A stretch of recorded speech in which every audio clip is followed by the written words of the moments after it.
It's a bit like you can't be a comedian and before you walk on stage, walk on and say, I'm going to be funny now. You walk on and you are funny. And in terms of innovation, you've got to demonstrate it, not tell people it. And as an agency, it's our business. Actually surprise people and take them in new directions. It's called just change and innovation.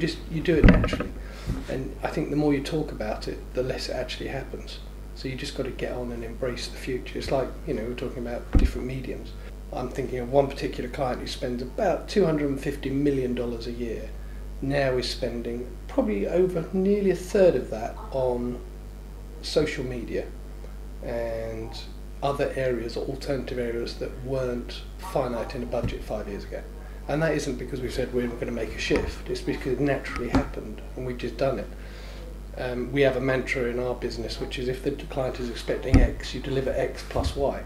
So you take on things that quite often they'll say no to, but the more times you present those other unusual thoughts, occasionally they'll say yes.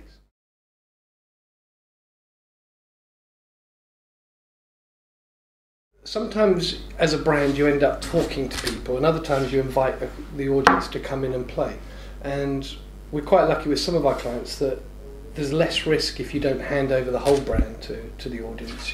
What you're doing is with certain areas of the brand, say in the youth sector or what have you, which is more prevalent and change, you're handing it over. And I think if the clients can see an end goal and they've got the right strategists in place through their vision to see where it can go, and there are some good brands out there who have shown through people like Nike, creating your own trainers and what have you, that have demonstrated there is profit in these things, they're fine. Because at the end of the day, it's all very well us saying you've got to do change, but as clients with shareholders, they've got to demonstrate it. It's got to have a return on that investment.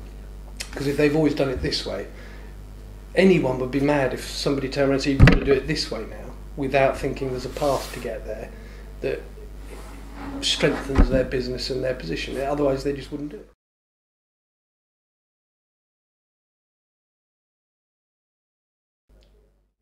When I get up and get dressed in the morning, I have lots of different shirts.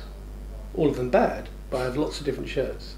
If I wore the same t-shirt every day, it would be a bit boring actually. So I think as a personality, a person is a brand and a brand is a person. You've got to express it in different ways. And every day you've got to put on different clothes, and sometimes you have to be more traditional if you're going to a wedding, and other times you're going to a rave, you can be slightly madder. You can't always just smile the same way, or you get a bit boring for the consumer. So you've got to portray yourself in different ways at different times. So traditional mediums as well as non-traditional. And I think you just got to be pragmatic. And most of the good brands who are making progress are holding on to the past, but also embracing the new. So there's different weights to, as it was all in this camp, part of it's just moving out. That's all.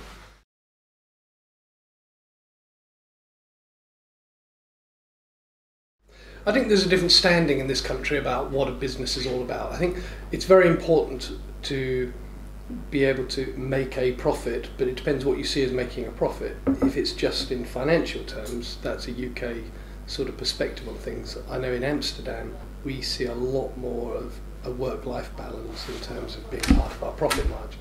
So we're looking at ways of making people stay longer in their jobs, so you're not spending as much money on recruitments, etc. So you're getting a better balance. We actually give 6 weeks holiday a year. We actually give a thing which is unusual in our business. We actually give a 13th month salary.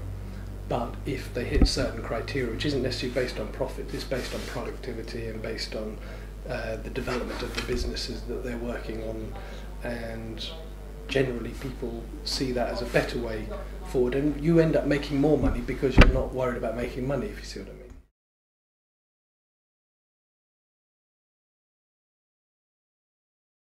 There's a real problem in this country, in my opinion, with this thing about above the line, below the line, and design and integrated and digital and that. Actually, you go to New York and you walk into most agencies and they do it all, because they don't understand why you'd have them all separated. And everyone says, oh no, we're all working for that one client.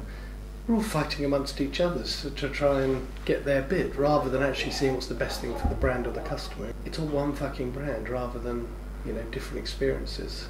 And that's where we keep going wrong, in my opinion, because everyone's trying to get their slice of the pie.